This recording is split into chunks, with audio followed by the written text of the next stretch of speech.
Film fans of YouTube, hello and welcome back to the channel. I am Josh, your movie apprentice, and it is that time of year. 2025 is about to be on our rear view mirror, which means, as per tradition on any YouTube channel that talks about movies, we are going to talk about our top 10 movies of 2025. Obviously, disclaimers, my opinion, simply my opinion, film is subjective. If you don't agree with what's in the list and you're wondering where some of the stuff is, that is perfectly fine. This is just the general opinion of the films that I enjoyed the most as I've ranked them over the year as I've watched each and every film. This is based on UK releases, so on each title I will list exactly when it was released in the UK to the general public, though the exception is BFI London Film Festival films that I have seen this year in 2025. So if something showed at London Film Festival 2025 that I saw, then it counts. However, that also means that there are some films that might have been at London Film Festival 2024 that I didn't see last year that I didn't get to see until they generally released in the UK this year. As of right now, on the 21st of December 2025, when I'm recording this, I have seen 160 new movies this year. So that's a lot, which means that there are a lot of movies that I adored that haven't made this top 10. So we're going to do a little bit of a montage. Let's go. So we were cowards, so we were liars, so we're not heroes, we're still survivors, the dreamers, the fighters, no lying, I'm tired, but dive in the fire and I'll be right here by your side.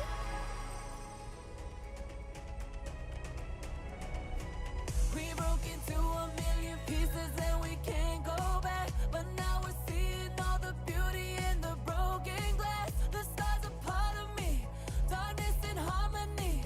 My voice without the lies, this is what it sounds like. Why do we cover up the colors stuck inside our head? Get up and let the jagged edges meet the light instead. Show me what's underneath. So, with all those honorable mentions out the way, I think it's time to jump into the top 10, starting with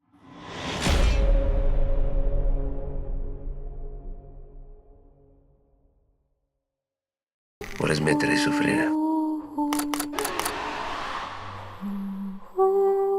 The Holy Boy. This is an Italian horror film that I saw at this year's London Film Festival, and it is a fresh horror movie that genuinely blew me away with its themes of the vices that we will hold on to avoid facing up with our trauma, our past, and just our general issues. It follows a teacher who is crippled with alcoholism to deal with the death of his child, and he meets in this village a boy who seems to be able to absorb all the pain and anguish from you and make you happy by just simply hugging you. And this entire village relies on this quiet child to be this absorber of their pain. One thing I loved about this movie was the fact that it could have ended a good 3 or 4 different ways.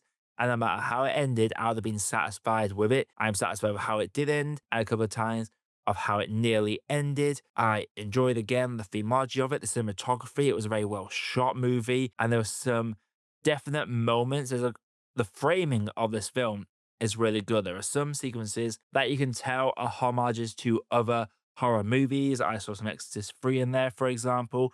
There is a shot in this that genuinely looks like a character is hanging themselves from a shadow. Like, it is framed fantastically. And when things go bonkers in the final sequences, honestly, these would have been a pain in the ass to direct. So I fully respect the director for what he achieved with this film. I highly recommend this film if you ever get a chance to see it. Hopefully, Letterboxd's rental library picks it up, because I genuinely do believe that this is a fantastic little movie.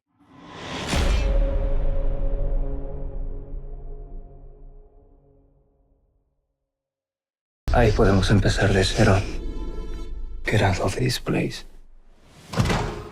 La Cocina, The Kitchen. This is a movie that, honestly, if it weren't for the fact that I detested the lead character in this, I might have found this to be my favorite of the year. There are some scenes that just truly engross you, and we follow one particular individual who is trying to get out of there, whilst one of Rachel's, played by Rooney Mara, she is pregnant, and the whole film is them interacting whilst dealing with a lunchtime rush. A truly chaotic sequence as we follow the chefs having to deal with this lunchtime rush. There is a distant relation of the main individual as well that has just been thrown on the deep end and is left to deal with it while he keeps going off to try and either sleep with Rooney Mara's waitress or try and gaslight her into getting rid of the baby. The dialogue in this is so well done. There's a scene where one of the characters goes in this lengthy monologue while they're sat having this smoke break. Genuinely, there is so much about this film that just keeps you sucked in, and some of the camera work in this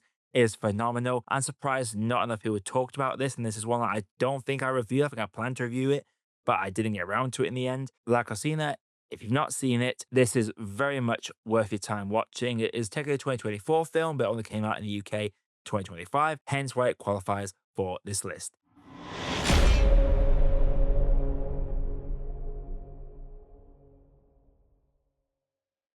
You fill the whole thing. It'll be a universe. The Life of Chuck. This is Mike Flanagan tackling a slice of life drama. And like a lot of Stephen King adaptations, where he's the master of horror, but some of his best adaptations have been those slice of life dramas. And Mike Flanagan, he's known for his horror. So this was a match made in heaven. And for me, this film worked. I'm aware it didn't work for everybody, but as this like reflection on life and showing how each individual has their own universe built up by all their memories and the individuals they've met over their lifetime, enough people to form a whole civilization. I thought it's very well done. And the starting with Act 3 and going all the way to Act 1, I thought was brilliant. The kid that plays the younger version of Chuck is fantastic in this. The dance sequence in the middle is beautiful to watch. And just the analogy about, well, where humanity stands if the world and the universe was a 24-hour day really puts in perspective how small we are in the grand scheme of things, just how big any one individual's life is. And Mark Hamill is great in it, even though there's a scene that I was genuinely bummed out for Chuck. And there is, even though it's a nice, wholesome drama that has some tense moments in it, there is genuinely a scary moment where Mark Hamill sees Chuck trying to sneak into this room that he's not supposed to go into. It somehow recreated that feeling as a kid when you were caught doing something you didn't want to be caught doing by your parents. So that was very well done. I thought Life of Chuck is a great film that just warms the soul. It won't work for everybody, but for me, this is the kind of movie that I really adore. And that's kind of a running theme with this list, as there are a few films that I know, well, spun from my review comments anyway, that people didn't like, but for me, I adore these movies.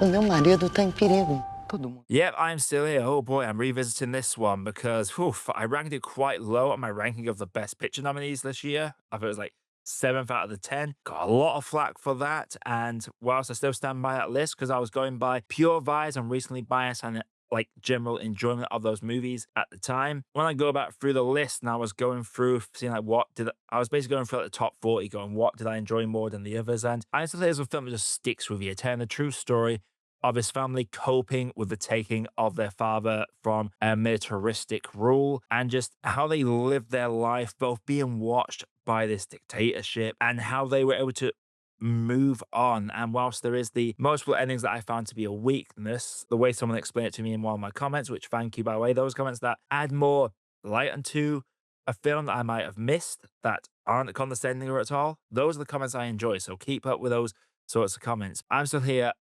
It was the lead performance in this that blew me away, and I'm so glad that this film got the love it deserved at the Oscars when it came to international feature or filming not in a foreign language. I forget what they call it these days. It's a very good film. It's one that I'd highly recommend. Am I going to watch it again? I don't know. It kind of falls into that sort of Schindler's List, Detroit, Silence kind of category where these are incredible movies, but boy, do you want to put yourself through that experience of watching it again with how harrowing it is and how powerful it is. It depends if you're in that real film mood. It might be good for a double feature. You watch something that's very highly artistic or deep, and then you watch something quite funny straight afterwards just to detox a little bit. But I'm Still Here, I thought was a phenomenal movie, and despite what some people seem to think, I do adore this movie, hence why it's number 7 on the list.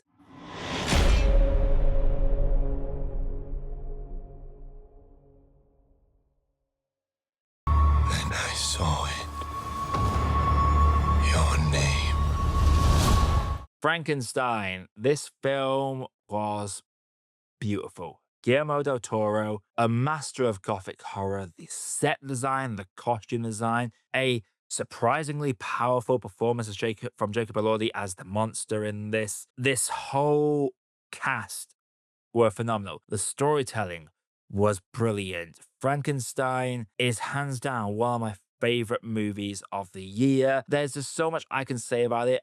I am just so glad that it didn't go straight to Netflix. Saw it at the film festival and it got that limited run and it kept getting put into more theaters as more and more people saw it. It is genuinely mind blowing, this film, with some genuine heartfelt moments. The monster does not want to be alive. He was never asked to be alive. I loved that dynamic. Victor Frankenstein, played by Oscar Isaac, is great, so charismatic, and even the early stages with like Charles Dance and the young Victor Frankenstein, it all just worked so well for me. Del Toro, this is probably one of my favorites, maybe not my favorite from him, because I do feel like I prefer his Pinocchio adaptation a little bit more, but this is a man that, as long as he's making movies, then cinema is in a safe place for me.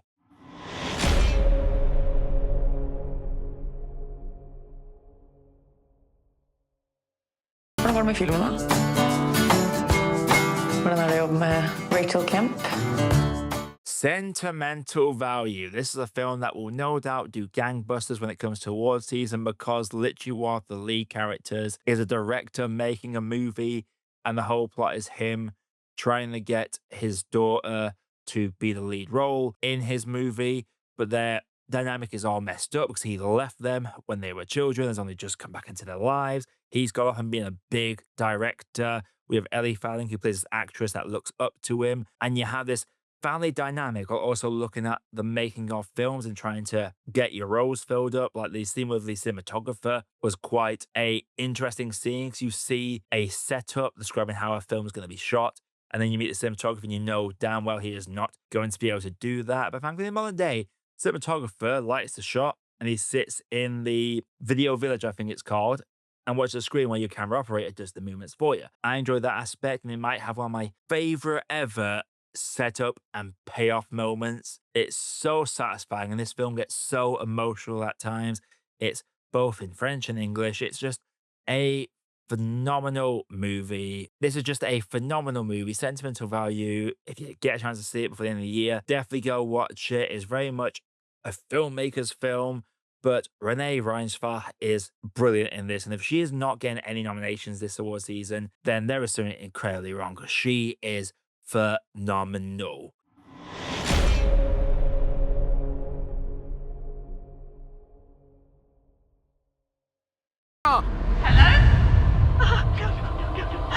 She's been seen. Hallow Road, a British horror that, or is it a thriller? Thriller horror definitely leans more into horror for me. I'm gonna basically loose talk about this film, so be warned of any potential spoilers. The whole plot is a mother and father, the both being played by Rosamund Pike, get a call from their daughter who's driven off after an argument, has run over someone, and is calling her parents for help. So they're going to come get her. And you really dive into the aspect of how far a parent will go to try and protect and shield their children from the consequences of their own actions. And the whole time you are tense as she is panicking on the phone, and you learn bits and pieces of information through various phone calls. And it's very much led by our two lead performers playing the actor, the parents, going in the car and just having these discussions, but also arguing. And it just keeps you gripped from start to finish, especially when you get new characters introduced that interact with the daughter, and all you know is what the parents are hearing on the phone. And there's a tension to it.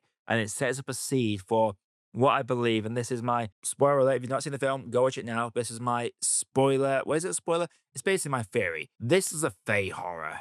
From the final sequence and a bit of monologue earlier on, this strikes me as a Fey horror that dives into old folklore, and I love the payoff with it and the harrowing ending of the film as well. Hollow Road is an actor's movie that carries the runtime, manages to take an isolated setting that is just in a car driving to a location and makes it so damn gripping. I adore this movie.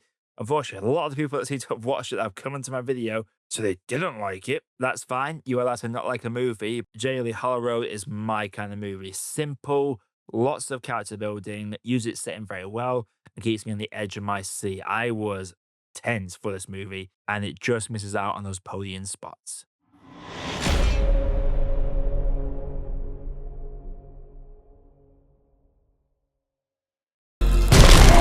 There is a devil in this world, and I have met him. Nosferatu started the year for me, came out New Year's Day here in the UK, so it just makes the criteria. Robert Eggers' Nosferatu is flawless to me. Cinematography is beautiful. The performances in this are fantastic, but especially Lily Rose Depp. She does so much physicality wise in this role as she is tormented by Skarsgård's Nosferatu. A creepy movie, and cinematography wise, cinematography is my favorite thing about movies. And I generally turned to my friend and said, is it weird to be attracted to the cinematography of a movie? Because good lord, this might be one of the most gorgeous gothic horror movies I have ever seen. Just love everything about this film. Willem Dafoe's performance as well. Willem Dafoe always knocks out the park. I am hoping he wins an Oscar one day because he's just this perfect character actor that throws himself into every role he gets involved in. Phenomenal movie. And whilst a lot of people will have had this on their 2024 list, here in the UK, we smoked and get to New Year's Day. So it counts in this year. And it was very hard to beat, but two films managed to surpass it.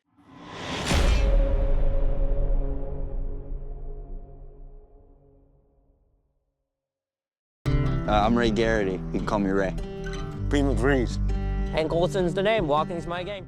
The Long Walk. Yeah, this was a huge surprise. I expected to like it. Again, it's a film that has a simple concept. 50 kids, each representing a state, have to take part in this walk that they volunteer for, and if they fall under 4 miles an hour and fail to meet 3 warnings, they are killed on the spot by soldiers that are around them. Mark Hamill is great as this general in this, but it is the David Johnson show. Honestly, all the actors in this do a very good job. This is a film where you know most of the characters you are investing in this movie are gonna bite it. It is a simple story, like you can appreciate on the face value of just this dystopian future where kids are volunteering for this on the promise of any wish they want and endless wealth. And for me, this long walk for me, it's a big theme of capitalism for me. I know the book I think it's based on is the theme is based around the Vietnam War and how the kids were sent off to die in this battle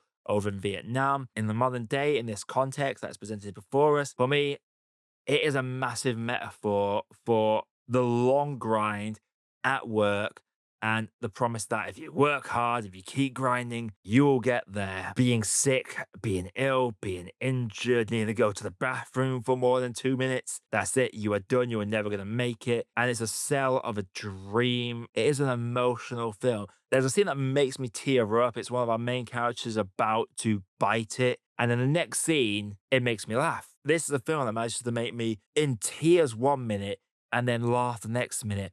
And the ending, I genuinely did not know who is going to be the last one to make it. And when we get to the ending and who makes it, oh boy, it hits. And it's got that bitter ending as well. You want to have that positivity to, you get there, all things are going to be well, but are they though? It's very ambiguous and open-ended in its ending. The Long Walk just worked for me. Honestly, this might have been, if The Running Man wasn't very mid for me, and The Monkey wasn't rubbish, spoiler alert, rubbish, The Monkey was one of my least favorite films of the year. This could have been the best year for Stephen King adaptations ever, because he's had a few this year, and with Life of Chuck, the Welcome to Derry series, and The Long Walk, this is the year of King, and I have been here for it. But it didn't quite pit my number one, which is technically a 2024 film, but again, it only just got released in the UK this year. So let's jump into it. Number one.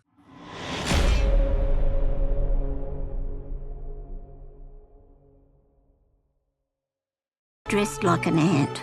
No, I'm a snail. Oh, funny. Memoir of a Snail.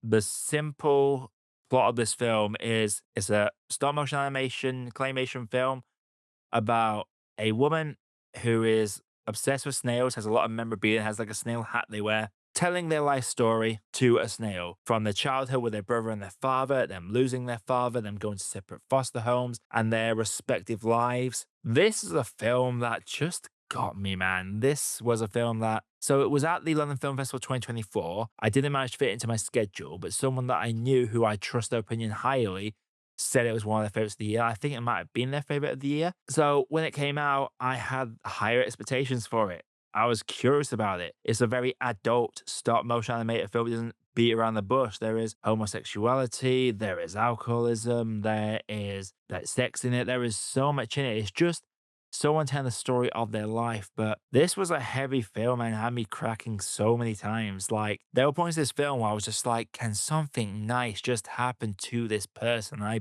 beg.